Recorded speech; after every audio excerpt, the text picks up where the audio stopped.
Jordan, thank you for joining me. Thank you for the invitation. It's with somewhat a particular interest that I wanted to speak to you, because a lot of what you've been through with the response to your work, I have some empathy for. But let me begin with this. You're known for providing advice to young men online, many of whom are listening to your messages.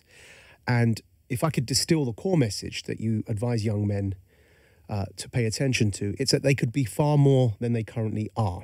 Could you explain that for me, please? Well, people have an unspecified potential for development, educationally, obviously, with regards to the skills they have, but also in relationship to their character. And it's much more encouraging for people, I think, to concentrate on who they could be rather than who they are, especially when they're young, because they still have most of their life ahead of them, and they're not everything they could be yet. And so to tell people even something like, well, you should feel good about yourself the way you are, it's like, well, that there's something there that's seriously lacking, because there's so much more that you could be, that you need to be, and that you should be aiming at. The problem with being okay the way you are is that you don't have a goal then. And people need to have a goal in order to come to terms with their life. Why is that controversial? That doesn't sound controversial to me, but it has been met with some controversy. And one of your somebody was speaking to you at one stage, and they said, "Well, I think it's working." And he said, "And nobody ever told you that? Why has this become knowledge that seems forbidden?" That's a very good question. I mean, I think it's something like this. We've been convinced, let's say, at many levels of our society, primarily by university-led indoctrination, that our culture is an oppressive patriarchy, and that if a young man takes his place in that world, attempts to move ahead, say, attempts to pursue an ambition, then he's following this tyrannical, patriarchal route, and that there's something reprehensible about that he's contributing to the oppression of others or to the destruction of the planet if you take the environmentalist route. And so there's been this terrible pall cast on achievement-related ambition, even if it's in the service of character development. And it's partly because we have this unidimensional view of our culture as a patriarchy, as fundamentally tyrannical, and that's being pushed extraordinarily hard, and it's very demoralizing to people. It's far more demoralizing than people generally realize. And I actually think the demoralization is part of the underground reason that narrative is being put forward. So the fact that the universities are participating in that is so appalling to me that I can barely formulate my thoughts on it properly. I can see you feel passionately about it. So what you're saying is no. Yeah. Joking. Now, here we have a common understanding when it comes to looking at issues that relate to young men, that there's a bit of a crisis of masculinity. So in the United Kingdom, one of the biggest killers of young men is suicide. Now, that's not because young women don't try and kill themselves as much as young men. It's that young men, when they try and kill themselves, what they've realized when they study this is that they are more decisive. Yeah, they use lethal means. Women commit suicide, attempt suicide more often, but men are much more effective at ensuring that they die. I mean, have you looked at that? What does that tell you about young men and women when they're facing depression? Well, men are more aggressive than women, statistically speaking, which is why the overwhelming majority of people in prison are men. So because the most aggressive people are men. And so men are more likely to use violent means when they do something that's violent, like damaging means. And so you see this in domestic violence statistics as well. Women are more likely to hit their husbands than the reverse. This is what you're saying from what you've studied, right? Yeah, the statistics on this are quite clear. But of course, men are more likely to use high levels of force. So, and it's part of innate aggressiveness. And, you might say, well, what's your evidence that that's innate? It's like, well, there's endless evidence that it's innate. Although, of course, these things are modified by cultural phenomena. I'm particularly interested in the suicide, though, because I imagine that's a result of depression. Now, is that depression a consequence of this crisis in masculinity, young men not knowing how to be a man in the modern age? Well, it's a good question. And if so, is the antidote to simply reinforce some of the traditional, some would say, of course, toxic masculinity, some of the traditional roles of men which haven't seemed to have, they haven't seemed to necessarily have been 100% correct in the way, historically men have treated others, especially women. I mean, well, the thing is, I don't like that narrative. I think it's an appalling way of viewing history. I mean, look, the way that history lays itself out to me, the first issue is that for most of human history, the common person had a pretty damn rough life. It was hand to mouth. And so if you look in the Western world in 1895, the average person lived on less than $1 a day in today's money, which is below the current UN guidelines for abject poverty. And so that's only 140 years ago, essentially. And so you could argue about who had it worse, men or women, but it's a rather futile argument in my sense. I mean, men were shipped off to war in droves. That wasn't particularly pleasant. They did almost all the absolutely catastrophically dangerous work. And so, you know, that was rough. But of course, women had it rough too, man. Lots of them died in childbirth, you know, and lots of them, if they had children, if they didn't die in childbirth, their children died before they were a year old. And life was brutally difficult, and people didn't live to be that old. And so my essential reading of history is that our ancestors were pretty viciously oppressed by the basic conditions of life, and that essentially what they did in response was to cooperate with one another to try to make things the least amount of dismal possible. Through a division of labor. Yes, and yes. And I mean, it isn't as if it was only in 1960 when the feminists had their way that men finally woke up and loved their partners. That isn't how things worked. And so this narrative of universal oppression has reached so deeply into our culture that we have to take it for granted that the fundamental way of viewing history was men against women and men won. It's like women were very different 130 years ago. They didn't have reliable birth control. That's a really big deal. They didn't have reliable toilet facilities. That's actually a big problem. They didn't have any way of dealing with menstruation that was efficient. That didn't even occur until like the 1930s and wasn't in really widespread use till the 1970s. Like, these are big technological changes. And we write that all out of history and say, well, the reason that women had such a dismal time was because men were oppressing them. It's like, sorry, no.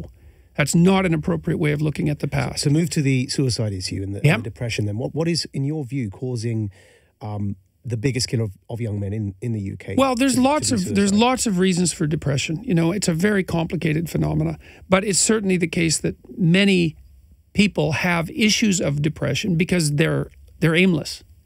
You know, to the degree that their depression isn't being caused by endogenous factors, medical factors, because that's often a problem. And it takes careful diagnosis to tear those things apart. But people need a purpose in their life, you know, because life is difficult. Life is suffering, you know, according to our great religious traditions. And that's an essential truth. And in order to cope with that suffering properly, you have to have a noble purpose in your life. And if you associate the pursuit of that noble purpose with fortification of the oppressive patriarchy, then you take the legs out from underneath people who are trying to make their way in the world. And that's happening to young men in droves. You know,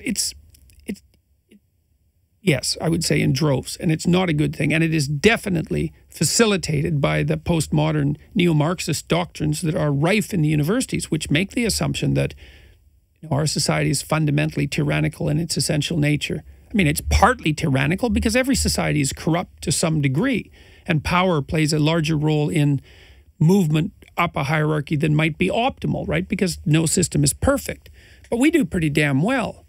Our societies are pretty free, and very few people are hungry. Most people have decent levels of shelter and decent freedom.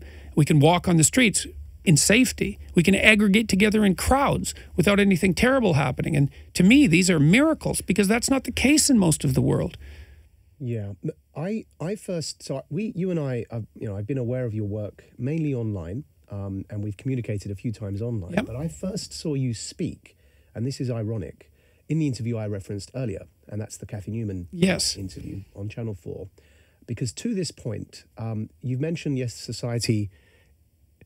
There are many reasons why life is difficult, and one of them is oppression, but there are many other reasons. So to this point... Yeah, like dozens of other reasons. Indeed. Cathy Newman raised the gender wage gap with you, and your answer struck me as being somewhat similar, that one of the elements one of the reasons for this wage gap could be... unreasonable prejudice. That's right. Sure. But you said there are many other reasons. Now, she didn't take that well. No, her attitude was...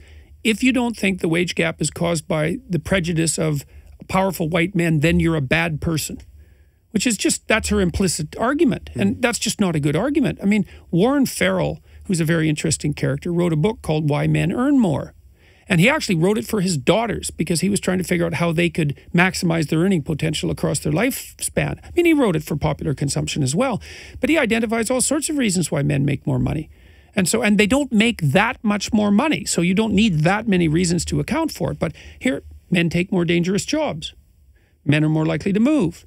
Men work longer hours, and if you work 14% longer hours, you make 44% money, 44% more money. The return is nonlinear. So men tend to work in industries that are scalable. So women prefer care jobs, you know, or that's not exactly right. Most of the people who are in human care jobs are female. But the problem with those jobs is they don't scale. You know, you can't take care of 10,000 people, but you can provide electronic resources to 10,000 people. So there's all these complicated reasons why men and women differ in their pay, including, for example, that women are more agreeable than men, and agreeable people aren't as good at negotiating on their own behalf with regards to salaries, and that women tend to bail out of high-level positions in their 30s so that they can have kids, which is a perfectly reasonable choice. But that has to be all obliterated, because the fundamental truth of the matter is that the West is an oppressive patriarchy, and all differences between groups are to be attributed to oppression.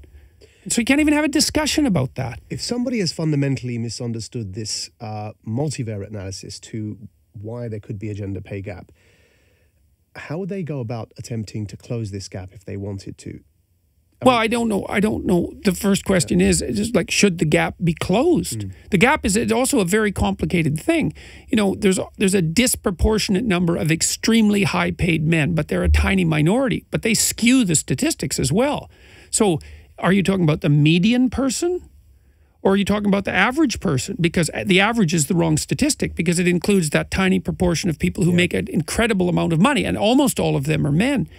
And like, so the first question is, does the gap exist? And the answer is, well, that's a lot more complicated than you think, and a univariate analysis isn't going to reveal it. The second is, if it does exist, like, why does it exist? Let's explain for our listeners what you mean by univariate. Yeah, well, univariate, uni means one, and variate means variable. And so if you're not thinking about things in a differentiated manner, you take your ideology, whatever that is, and it has a cause, say oppression, and then you say, well, oppression is causing this disequilibrium. It's like, well, it's possible, and no doubt somewhat true, but there's many, many other factors that have to be considered, especially if you're going to address it seriously. You know, and we're not capable in the least of having serious conversations of this sort. You know, I never hear, when people are worried about differential representation of men and women in occupations, I never hear people, women, let's say, who are concerned about this, or the leftists who are concerned about this, complaining about the fact that 99% of the bricklayers are men. But they are. You can go on the U.S. Department of Labor site and you can rank order occupations by gender. And there's the heavy trades are overwhelmingly male represented. Those are hard, grueling, difficult jobs. They tend to pay quite well. It's like, why don't we see the radical leftist types who are beating the drum for equality concentrating on the disproportionate number of men who occupy trades positions? Well, those aren't the high-end, high-status jobs, and apparently those are the only ones that matter. But there's no reason that they matter. And what about the disproportionate number of men in prison? Are we going to do gender equation for prison cells? I've heard feminist scholars seriously propose that, by the way, which is, to me, is just, it's a sign of absolute insanity. And if somebody wanted to go about, I mean, the part of this pay gap that is related to an unfair prejudice against women, you concede that part of it may well be. Well, it may be. Yeah. So if somebody, I don't think the evidence for that is strong. Actually, if you do the controls, you actually find that in many situations now, especially for young single people, women have a wage advantage, not a disadvantage. That may change as they continue, though, no? Oh yes, well the motherhood issue is a killer, right? And that's something that our society needs to sort out, but we don't know how. It's life-giving, not a killer. Well, that's it. It's hard on your career progression. Yeah. What about paternity leave? Does that fix the motherhood issue? No. Why not? Well, because I don't think it isn't obvious how we can equate the demands of childcare across the genders, or that we should, or that people actually want that. Now, this is muddy water because we don't know precisely. My sense is that the primary burden for childcare for infants well, during pregnancy, obviously, but for the year after and maybe the year and a half after is going to fall disproportionately on women, because it's easier for women to take care of infants than it is for men to take care of infants. Breastfeeding is a factor. Well, that's Yeah. actually a factor. Indeed. And breastfeeding actually turns out to be extraordinarily important for children's development. Well, look, I have a 1-year-old. He's actually now 14, 15 months roughly. And honestly, that's what we did. She took time off to breastfeed while I focused on this job right here. Yeah. Well, But- and partly what you do in that situation, I think, is that for the first year, the man takes care of the mother and the mother takes care of the baby. Now, if it's an optional thing whereby after that year, the father also has an option to take off time. Yeah. After the year, after the breastfeeding may not be as crucial, and then looks after the child, so the mother doesn't take too much time away from work. Yeah. Is that an option you'd be prepared to consider? Well, I think that's an option that couples have to discuss. It's up to the couple to determine how to do this. Yeah. But these things are very complicated. So there's a study a while back that showed men. Imagine you're getting a group of women to rate the photographs of men for attractiveness. And then imagine that you're testing the hypothesis that one of the things that women might find attractive in men is their willingness to share domestic duties. And so then you show the women pictures of men engaged in typical domestic activities like vacuuming or doing the dishes, or you show them engaged in typical masculine activities, say like mowing the lawn or fixing something outside. The women reliably rate the men who are doing male typical behaviors as more sexually attractive. So these things are complicated. And we think, well, if everyone had goodwill and we just split the tasks equally, then everything would work out. It's like, don't be so sure about that. Well, here's an interesting issue that's never talked about with regards to gender equality. So, and this is a very well documented fact. If you look across societies, women mate across and up socioeconomic status hierarchies. So a woman will date and marry someone who makes the same amount of money for her or more. All right. So, and that's true regardless of the egalitarian nature of the society. It holds true in Scandinavia as well. Because you might say, well, that's because of women's lower socioeconomic position. But you can equate for that and you don't get rid of the phenomena. So one of the things that's driving the aggregation of wealth into fewer and fewer hands is the proclivity of well-off women only to marry men who are as well-off as they are or greater. Men will marry across and down socioeconomic status hierarchies. So if we're going to enforce equality, does that mean that we don't allow women to marry men who are richer than them? Are we going to equate for that? You're speaking in this way, and I'll tell you while listening, I mean, I dare I say that most men know this in their gut. Yes, they certainly do, which is why they're driven to attain status. And yet what you're saying is also these days, I mean, even here in this interview, will be received with some controversy. So Kathy Newman in that interview that I referenced pushed back at you in a way that sent the interview viral, and that's how I first came across it. Yeah. And then I started looking into it, and of course that's what brings us here. But it's not just the way in which Kathy didn't receive your views well, it's the way in which online certain memes emerged. For example, this one I recently saw placing a photograph of you next to Adolf Hitler in the headline of the article. That was Forward magazine. They took that photograph down, by the way. Yeah, but it went up, and that's it certainly did. I want to explore that first. And you're a clinical psychologist. Speak to me about the psychology of people receiving your views and immediately going to the analogy of Hitler. Oh yeah, well that's very straightforward, and it happens to me all the time. But it's understandable. I am not a fan of the radical left. And I'm not a fan of It's understandable they do it, or it's understandable one can analyze what they're doing? Well, both. I mean, the reason that they do it is because, let's say that you have adopted a postmodern Marxist view of the world, and that you think that dividing people into their collective identities and viewing the world as a battleground between interest groups is the appropriate way of looking at the world. And reasonable. That's what a reasonable person would do. And I come along and say, look, not only is that unreasonable, but it's very much akin to these murderous doctrines that did tens of millions of people in the 20th century. Okay, but you hold that viewpoint. Now you have, you don't have very many options under those circumstances. If I'm reasonable, you have to contend with my argument.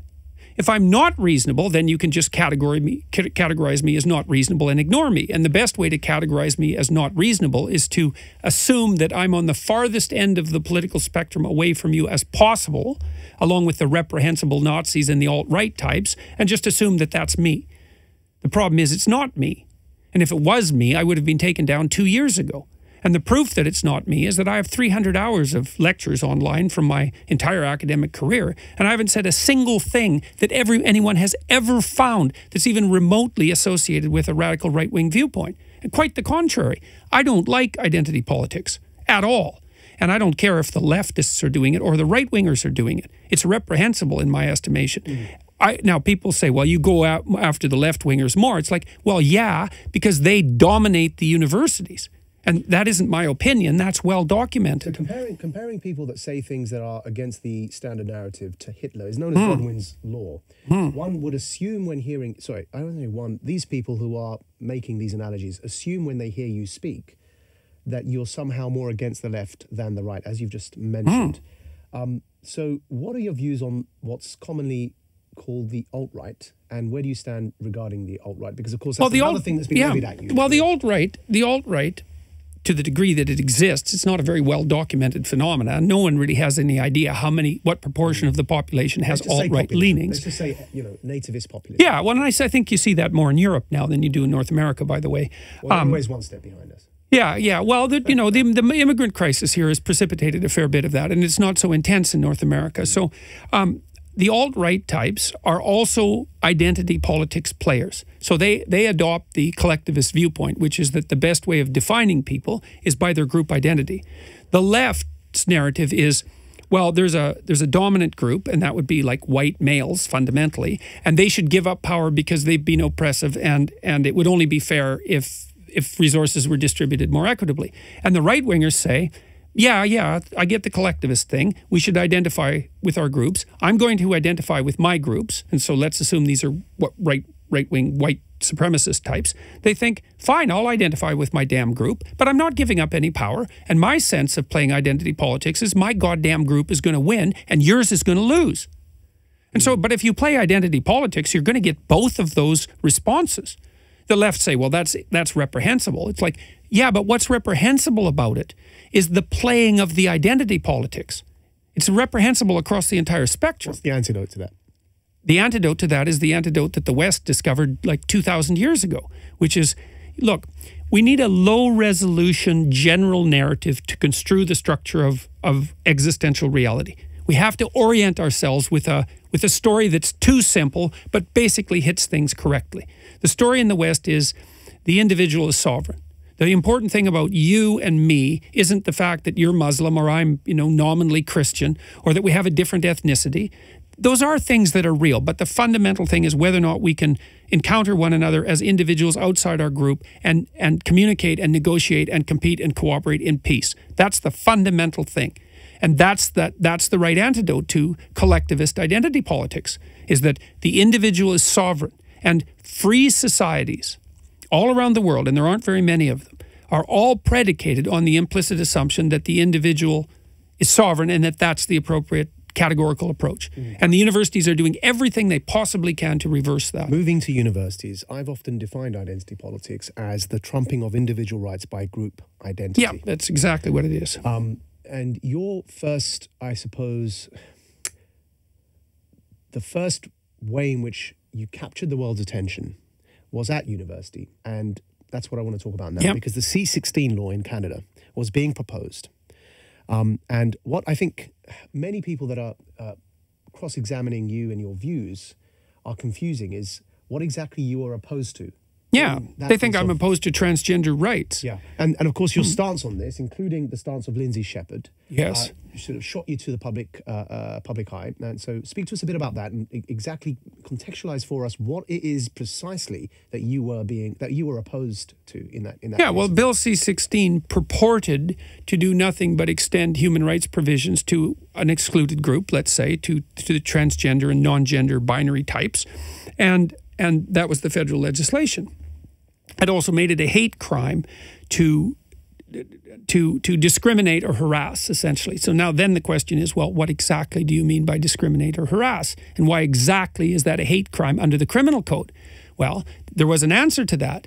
The answer was, well, this bill will be interpreted in light of the policies generated by the Ontario Human Rights Commission. Very large set of policies. Now, the Ontario Human Rights Commission is a radically leftist organization. I think it's the most dangerous organization in Canada, although you could debate that. And they set all sorts of policies about how this legislation was going to be interpreted, and the federal government linked to their website to state that Bill C-16 would be interpreted in light of those guidelines. So I went and read all the policies. Well, one of the policies was that if you didn't use the preferred pronouns of a given group, that you could be charged essentially with a hate crime. And I thought, no, which given group is that? You're talking about transgender people. Yeah, and so there's all these pronouns that have come up. There's 70 different sets of pronouns approximately to hypothetically describe people who don't fit anywhere on the gender spectrum, which is also something that I don't really understand. I don't understand that conceptually. Like, we'll come to that. But yeah, I just but want to the hear point the is, story of this bill first. Okay, so now a person is compelled under Canadian law to use the pronoun of another individual's choice on pain of law. And I thought, well, no, that's not acceptable. It's one thing to put limits on what a person can't say, like say with hate speech laws, which I also don't agree with, by the way, but that's a different argument. I think it's a narrower argument. But to compel me to use a certain content when I'm formulating my thoughts or my actions under threat of legislative action, I thought, no, what's happened there is the government has introduced compelled speech legislation into the private sphere. It's never happened in the history of English common law. And so I said, there's no way I'm abiding by that. I don't care what your damn rationale is. We're compassionate. It's like, no, you're not. No, you're not. You're playing this radical collectivist left-wing game. You're trying to gain linguistic supremacy in the area of public discourse. You're doing that using compassion as a guise, and you're pulling the wool over people's eyes. And you're not going to do it with me.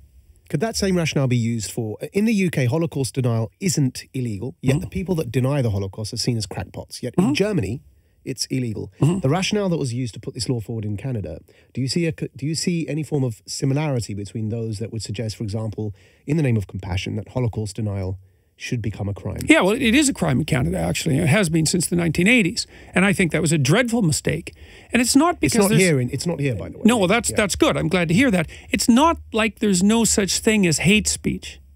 It's not like there's no such thing as reprehensible, hateful speech. Obviously, those things exist. That's not the issue. You're always balancing risk. So one risk is you let crackpots utter hateful dialogue. Risk number one. Risk number two is you hand over to the state the definition of hate and the ability to police the speech of individuals. That's risk two. For me, risk two far outweighs risk one. Partly because if you let the damn crackpots have their say, most reasonable people listen to them, assume they're crackpots, and that's the end of it. This is a traditionally English liberal argument you're making. Exactly, that's exactly it. On option two there, basically the state deciding what you can or cannot say and defining it as hate. Speak to me about Lindsay Shepherd and what happened to her. Oh, well, okay, so when I took my stance against Bill C-16, the first thing that happened was a variety of left-wing lawyers came out of the woodwork and said, you're exaggerating the danger. Now, luckily, the university immediately sent me 2 letters telling me I should stop saying what I was saying. See, I made the videos criticizing the bill, and I said when I made the videos that they were probably illegal. That it was probably an illegal act to make the videos criticizing the legislation. It hadn't become law yet. No, but it was law in provincial law still. It hadn't become federal law, so the legal framework was already there. So, people said, well, you're exaggerating the danger. You won't be hauled off to jail, which, by the way, is not true. Because if the Ontario Human Rights Commission finds you guilty of harassment and fine you or subject you to forced re-education and you refuse to do it, it's tossed into the normal legal system. And then if you don't listen to the normal legal system, you're found guilty of contempt of court, and then you can be jailed. So jail is a perfectly possible outcome. All right, so I said, well, I think this is probably illegal what I was doing. And the left-wing lawyer type said, oh, you're just exaggerating the danger. You're a radical, you're exaggerating the danger. But the university had their lawyers review what I was doing, and they immediately concluded that I was probably breaking the law too. And under the provisions of the Ontario Human Rights Commission, the same dreadful organization, if you're an employer in Ontario, you are as legally responsible for the utterances of your employees, whether you know about the utterance or not, whether or not they made it when they were working for you or on their free time, and whether or not they intended any offense. So the university read that and thought, oh, well, we have to stop Peterson because we're on the hook for his utterances and what he's doing might be illegal. So they sent me 2 letters telling me to stop, which was horrible because my job was on the line, but which was good because I said, well, this is how the law is constituted. And that was immediate proof. And then a few months later, this graduate student, 22-year-old graduate student named Lindsay Shepard at Wilfrid Laurier University, dared to show a 5-minute clip of a public television show where I was debating Bill C-16, a very mainstream public television show. And pretty much saying what you're saying now here. It's exactly the same kind of discussion we're having now. And she was hauled in front of a Maoist inquisition consisting of 2 of her half-wit professors from the communications department, radical Marxists both, and an administrator from the University of Wilfrid Laurier University who was hired to persecute students in this particular situation. What happened to Lindsay? Oh, well, they told her that she was in violation of Canadian law. Fundamentally, absolutely, absolutely. And she had the sense to record this. And, well, there was complicated reasons for that, but she made the recording public. And it was, well, it went viral. It was the biggest scandal that ever hit a Canadian university. Then, did they say that it's like playing Hitler? Oh, or Milo Yiannopoulos. That I'm either Hitler or Milo Yiannopoulos because these left-wing radical types can't even get their damn insults straight. It's like, really? I'm like Milo Yiannopoulos or Hitler? You know, what kind of thinking is that? And first of all, and to use the casual comparison to someone like Hitler, I think that's an appalling ethical crime. You use that accusation under very, very specific circumstances when something extraordinarily serious and dangerous has happened. Because otherwise you risk diluting the currency of the comparison. And that's the last thing you should do if you care about such things as... I think, reduced to tears. Yes, although she's a super tough person, man, and she bounced back like mad. Now, the Wilfrid Laurier set up, they apologized to her formally. They set up a panel to reconstitute Wilfrid Laurier's policy on free speech. But last week, the only 2 professors on the panel who were pro-free speech resigned because the university had watered down its policies so much that it was pointless for them to consider. They didn't learn a damn thing, even though it was the biggest scandal that ever hit a Canadian university. So we've been discussing so far about the law compelling people to use pronouns, certain pronouns over others. But if I was sitting here in front of you as a transgendered male to female or female to male, and we began the conversation, at the beginning of the conversation, you stumbled and called me he or she, and I was perhaps identifying the other way around. And then if I'd said to you, please, I'd rather go by she. How would you respond to that on a personal level? How would you? Well, it would depend on the situation, but the way I have responded to that, because I've had a number of conversations with transgendered individuals, is that I use whatever pronoun seems to go along with the persona that they're projecting publicly. It's the simplest thing to do. Now, if we were... So you would respect their choice on an individual level? Yeah. But with a more... contentious pronouns, je and je, and that sort of thing, that's a whole different issue.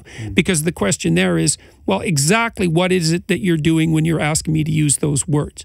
Like, are you compelling me to play your particular ideological game, or is this actually a matter of some personal identity that's important to you? And those things are not obvious. And so in a situation like that, the first thing I'd have to do is to try to figure out just exactly what was going on in the situation, and that's not simple. And so there would be no foregone conclusion that I would address you by the pronouns of your choice. And the first thing I'd want to find out is that just a narcissistic power play? Because that's actually the most likely outcome.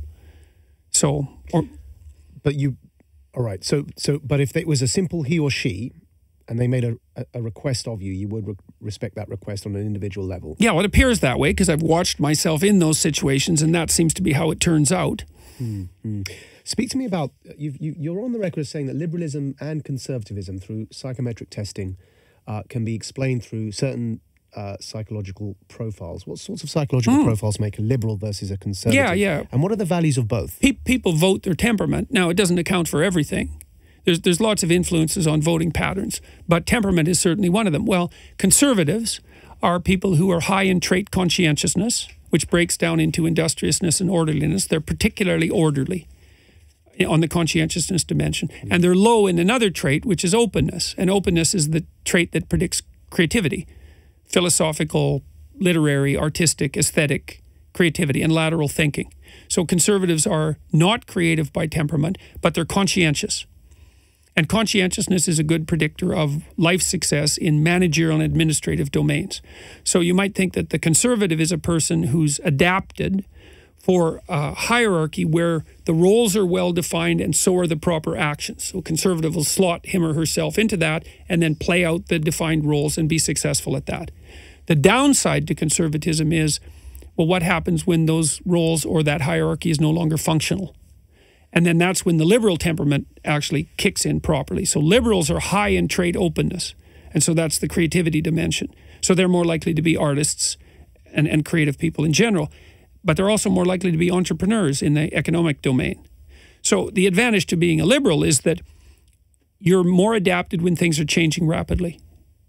So the liberals generate things and the conservatives implement things. What happens if I'm interested in the way in which if the hegemony shifts, because at the moment, for example, you're saying liberals have the hegemony in the academia, in the cultural and artistic spheres of life and influence, especially in your domain where you're working and the sorts of areas and audiences you speak to. Liberals are pretty much in charge in universities.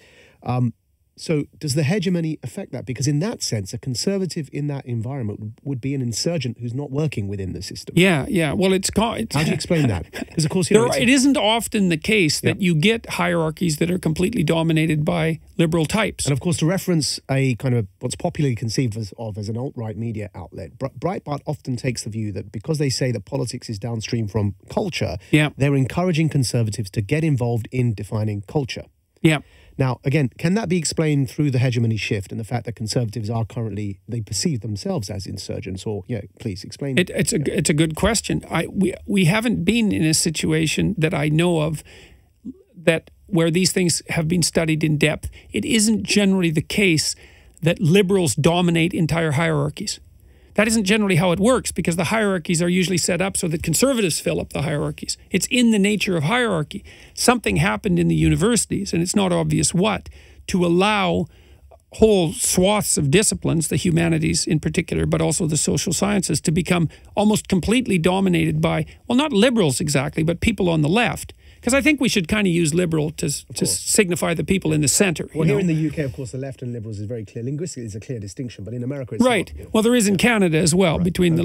So the people on the humanities and social sciences are dominated overwhelmingly by people on the left, and so all of a sudden now you have a left-wing hierarchy. Well, no one knows what to do about that. It's like, what do you mean a left-wing hierarchy? That's not supposed to happen, but it has happened, and so and the consequence of that is that. Well, this particular collectivist view is being promoted as the only way of looking at the world in university. I was interviewed by a New York Times journalist last week, and she said she took a literature degree at Columbia, and she wasn't very happy about that, by the way. She thought it was an expensive waste of time, interestingly enough, a very bright girl. And she said that she didn't even know until after she graduated that there was any way of reading literature except through a postmodern lens. And the postmodern lens basically is, well, the intent of the author is irrelevant. All that really matters is that you take the literary work and you deconstruct it to find out which power hierarchy its author is essentially supporting and which one he's or she is excluding. It's like, well, that's all there is to literature. It's like, well, that isn't all there is to literature. It's an appalling way of treating art. It's an appalling way of treating the political landscape as well. What about free speech? Because, of course, that's something you've said earlier in many interviews, actually, is something that is core to your value set. Now, free speech, when it came to what in America are referred to as liberals, let's call them the left wing, but the Berkeley kind of, campus protests back in the 60s against censorship, against McCarthyism, that was driven primarily by free speech. But the axis of interest around defending free speech seems to have shifted from the left. And now conservatives are often using, in some cases, populists, abusing, I'd say, this value of free speech to hide behind it for with which to advocate for their own views. But well, I think what's happened is actually something deep that's happened. Back in the early 60s, that the campus leftists still existed in a classically liberal milieu. So the notion of freedom of speech was sort of self-evident as a truth. But we've deviated so far from that now that, like, within the collectivist framework, there is no right to free speech because there's no such thing as free speech, not even technically. It's not even technically possible. All there are utterances that further your attempt to dominate in the name of your group. And so when the radical leftists look at the political dialogue, they don't see people attempting to express their free ideas as individuals. They see power players in a group-fostered landscape playing their power games. And so they say, well, when we're restricting free speech on campuses, or that's what we're accused of, we're not restricting free speech, we're protecting the rights of oppressed minorities. Free speech isn't a game within the postmodern collectivist landscape. You have to approach the world from the perspective of the notion of individual sovereignty and individual citizenship to even think of free speech as a possibility. Because what free speech is the attempt on the part of sovereign individuals to orient themselves in the world. Can you succinctly tell me why you think it's such an important value? Well, free speech. Because I do think that free speech is the mechanism by which sovereign individuals attempt to orient themselves in the world. It's how they contend with things they don't yet understand. They think it through. You say, well, what is thought? Well, thought is something that takes place in your head, in private. It's like, no, it's not.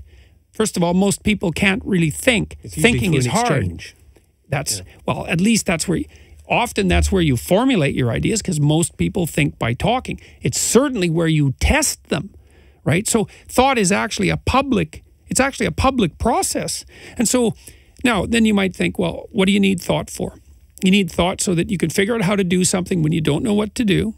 And you need thought to set things right when they've gone wrong. So that's to revitalize the state or to revitalize pathological hierarchies. That's the two, to confront the unknown and to restructure the state. That's the purpose of freedom of speech.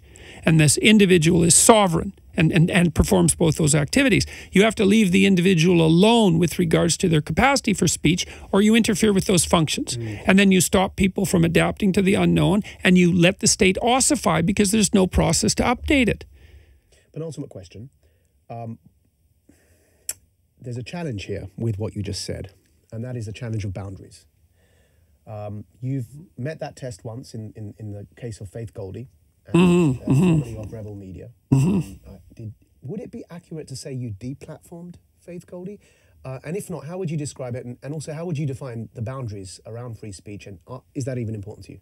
Oh, it's absolutely important. I mean, you know, one of the things I've been arguing for lately is that the reasonable leftists, because I do believe there are reasonable leftists who are genuinely concerned for the dispossessed, who need to be cared for, let's say, who need someone to express concern for them, they need to draw boundaries around their doctrines and the doctrines of the radical left, given that we know the radical left can become pathologically dangerous, and they've refused to do so, partly because of technical problems. I would say it's hard to do it. With regards to drawing the boundaries around shared discourse, let's say, on the right. Faith Goldie was no Nazi, was she? No. So why did you draw that boundary there and exclude her from a platform? And what is your criteria for drawing boundaries around the right? It's something that's a good question. I mean, I think the fundamental criteria for drawing boundaries around the right are claims of racial or ethnic superiority. That seems to me to be the place where conservatism degenerates into something approximating ethno-nationalist fascism. It's something like that. And when someone approaches that border too closely, well, that judgment, unfortunately, has to be made on a case-by-case and situation-by-situation analysis, which makes it very, very, very tricky. But there's the rule of thumb anyways.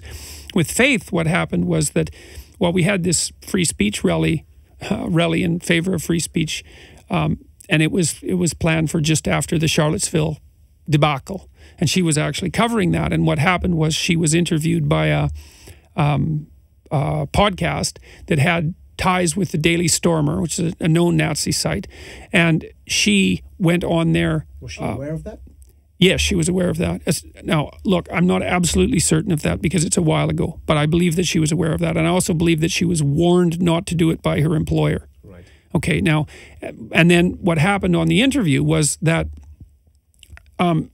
she didn't ask the interlocutors questions of sufficient intensity given her ethical positioning as an inquiring journalist. She was too friendly with them. And so the consequence of that was that she was fired by Rebel Media. Now, Rebel Media is at least a conservative organization, right? And so they, Rebel Media. Well, right. Well, that's the thing is that, and so this was a very tricky situation. And so, well, then she was scheduled to speak on our free speech rally. And so we asked her if she would be willing to withdraw. Just for listeners, for example, Tommy Robinson had a gig on Rebel Media. So if you're fired by Rebel Media because you're suspected to be too close to people further to the right, then I mean that's not a good place to be in. Well, and I don't even know if they fired Faith because they suspected that she was too close to the right. I think they fired her because they thought she had made an error in judgment that couldn't be forgiven given their stance as a journalistic organization. And when the panelists, all of us, reviewed what had happened carefully, we came to the same conclusion. And so it was a bitter conclusion. It's not like we weren't aware of the irony. You know, we were perfectly aware of the irony. Indeed. So, but we made a judgment call, and that was in the immediate aftermath of Charlottesville. And so there was no way out of that situation without catastrophe of one form or another. She was punished for a mistake. Yes. Would you forgive her in the future? It depends. I've already forgiven her in a practical sense, not in a religious or personal sense. I mean, for example, would you share a platform with her in the future? I would say I would have to look very carefully at the particulars of the platform and then decide. All right. Last question for you. Thank you for your patience, by the way. Yeah. One of the great political footballs of our times, and the way which involves the left, let's say the populist left as well as the populist right, is the question of Islam in the West. You've described yourself as a nominal Christian, and then you described yourself as speaking to somebody who is openly identifies as a Muslim. Where do you stand in this great question of Islam in the West, the role of Muslims in the West, integration, extremism, and some of the challenges around the values such as free speech? I'm thinking, for example, blasphemy and the Charlie Hebdo massacre in France, and all of the issues that arise from that, including, for example, some of the populist left's perhaps defense of some of these issues in the favor of Islamist Muslims, and some of the populist right's animosity towards the presence of Muslims in the West. Have you thought much about this question? Yeah, but not enough. Because it's a question that to answer properly, I have to know a lot more about Islam than I know. But here would be my questions. Okay, first of all, I'm not willing to assume axiomatically that all belief systems are commensurate with Western democracy. And the reason I'm not willing to assume that is because there are hardly any Western democracies. So the belief systems of most of the world aren't commensurate with Western democracy. So the rule of thumb shouldn't be, well, people from all cultures are just as likely to support Western democratic ideals. It's like, no, obviously not, because those ideals only are present in a tiny minority of countries. We don't know how they got to be present there. Now, I would suggest that some of that has to do with the Judeo-Christian emphasis on the sovereignty of the individual, but also more technically maybe in Christian societies on the division between the church and the state. Now, and that's a division that isn't formally expressed in Islam. And so I don't know, I have a hard time conceptualizing Islam because I can't figure out if it's fundamentally religious or if it's fundamentally political. Or maybe it's an amalgam of both in a manner that it's not easy for a Westerner to identify.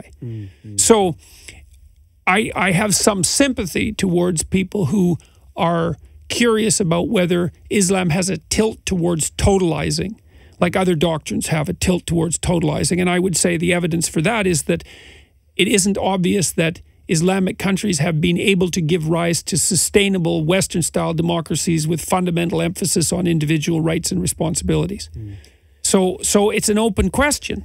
But, the people tend to think, well, the ethic, the individual rights / responsibility ethic of the West is somehow self-evident and it's agreed upon by people broadly throughout the world. It's like, I don't see it that way. I don't think that's the case.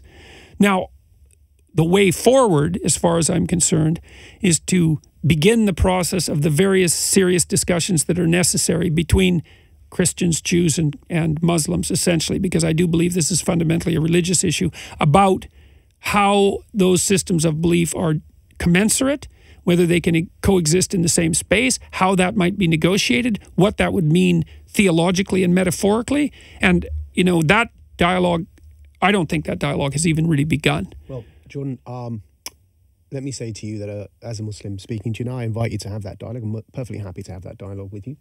There's some of what you said that I think we could explore a lot further in another venue, given the appropriate time. Well, I hope we can do that. Absolutely. Well, thank you very much, Jordan Peterson. Thank you for joining me. Thank you very much for the opportunity. Nice talking with you. Pleasure.